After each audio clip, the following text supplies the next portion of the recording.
கிறிஸ்துவுக்குள் அன்பான இறைமக்களே, உங்கள் யாவரையும் ஆண்டவராகிய இறைவன் இயேசு கிறிஸ்து நாமத்தினாலே தோத்திரங்களையும் வாழ்த்துக்களையும் கூறிக்கொண்டு இந்த தவ காலத்தில் கீர்த்தனையில் இருக்கின்ற பாடல்களை குறித்து அதனுடைய பின்னணியத்தை குறித்து நாம் தியானித்து வருகிறோம். நல்ல நல்ல பாடல்கள், நல்ல ஆசிரியர்கள் எழுதின பாடல்கள். பலருக்கு இந்த கீர்த்தனைகள் எழுதின ஆசிரியரை பற்றி தெரியாது. இன்றைக்கு கூட ஒரு பாடலை பார்க்க போகிறோம். அது உங்களுக்கு ரொம்ப ஆச்சரியமாக தான் இருக்கும். நீங்கள் நினச்சிட்டு இருக்கிற இந்த பாடலை இயற்றலை. அதுக்கு முன்னாடி ஒரு வசனத்தை நான் சொல்லி அந்த பாடலோட உங்களுக்கு கொண்டுபடுத்த விரும்புகிறேன். லூக்கா 19ஆம் அதிகாரத்தில் 5வது வசனம். இயேசு அந்த இடத்துல வந்தபோது அண்ணாந்து பார்த்து அவனை கண்டு, சகேவே, நீ சீக்கிரமா இறங்கி வா, இன்றைக்கு நான் உன் வீட்டில் தங்க வேண்டும் என்று சொல்லி லூக்கா 19ஆம் அதிகாரம் 5வது வசனத்தில் பார்க்கிறோம். இயேசு கிறிஸ்து அழைக்கிறவராக இருக்கிறார். இயேசு நம்மை அழைக்கிற ஆண்டவராக இருக்கிறார். சகேவை சொல்றார், சீக்கிரமா நீ இறங்கி வாங்குறார். மத்தேயு 11ஆம் அதிகாரம் 28வது வசனத்தில் நீங்க பாத்தீங்கன்னா எல்லாருக்குமான ஒரு அழைப்பு கொடுக்கிறார். வருத்தப்பட்டு பாரம் சுமக்கிறவர்களே, நீங்கள் எல்லோரும் என்னிடத்திற்கு வாருங்கள், நான் உங்களுக்கு இளைப்பாறுதல் தருவேன் என்று சொல்கிறார். எனவே அப்படிப்பட்ட ஆண்டவர் ஒரு யுனிவர்சல் காலிங், எல்லாருக்கும் அழைப்பு. ஆண்டவர் எல்லாரையும் நேசிக்கிறார், எல்லாருக்கும் அழைப்பு விடுவிக்கிறார். அப்படிப்பட்ட இயேசு ஆண்டவரை பற்றி ஒரு கீர்த்தனையில ஒரு அழகான ஒரு பாடல். அந்த பாடலை நான் சொல்லும்போது இந்த பாடலை இவர்தான் இயற்றியிருப்பார் என்று நீங்கள் எடுத்துக் கொண்டிருக்கிறீங்க. 1980ல் இயேசு அழைக்கிறார், இயேசு அழைக்கிறார் என்ற ஒரு பாடல் உண்டு. இந்த பாடலை நீங்கள் கேட்டவுடனே உங்கள் நினைவுக்கு வருகிறது, இதை நம்முடைய அன்பு டிஜிஎஸ் ஐயா அவர்கள் தான் எழுதினார்கள் என்று நாம் நினைக்கிறது உண்டு. அவருடைய பாடல் நினைக்கிறது உண்டு. ஆனால் அவருடைய பாடல் அல்ல. 1975 திரு செல்லதுரை என்று செகதாபாத்தில் ஒரு நற்செய்தி ஊழியர். அவர் நிறைய கூட்டங்களுக்கு செல்வார், நிறைய பாடல்களை கம்போஸ் பண்ணி பாடுவார். அப்படி அவரால் இயற்றப்பட்ட ஒரு பாடல் தான் இயேசு அழைக்கிறார் என்ற ஒரு பாடல். அந்த பாடலை டிஜிஎஸ் ஐயா அவர்கள் பாடின பிறகுதான் அந்த பாடல் எல்லாருக்கும் தெரிந்தது. எனக்கு இன்னைக்கும் நல்லா நினைவுக்கு வருது.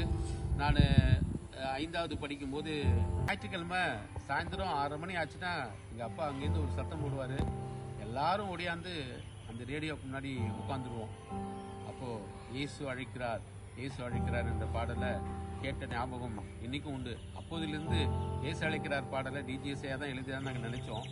ஆனால் இப்போ ஒரு 2 வாரத்துக்கு முன்னாடி தான் எனக்கே தெரியும் அதை திரு செல்லதுரை என்பவர் எழுதினார்ட்டு.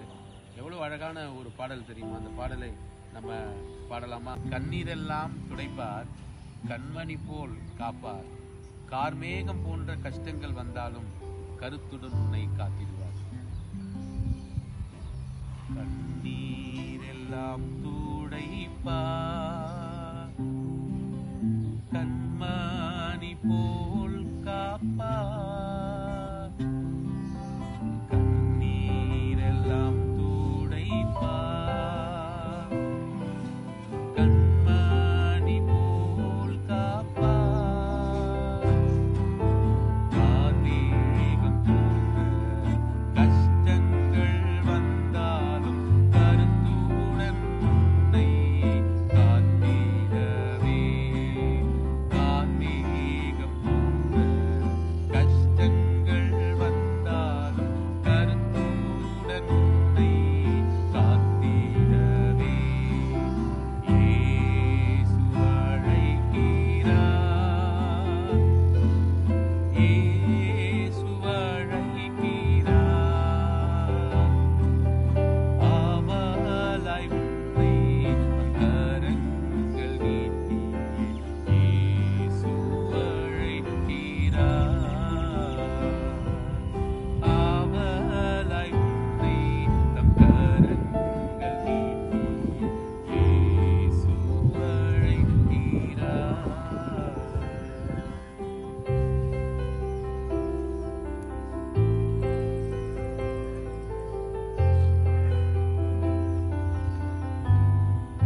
பாடல் 1975 பாடப்பட்ட ஒரு பாடலாக இருந்தாலும் இன்றைக்கும் அநேகரால் பாடப்பட்டு வருகின்ற பாடல்.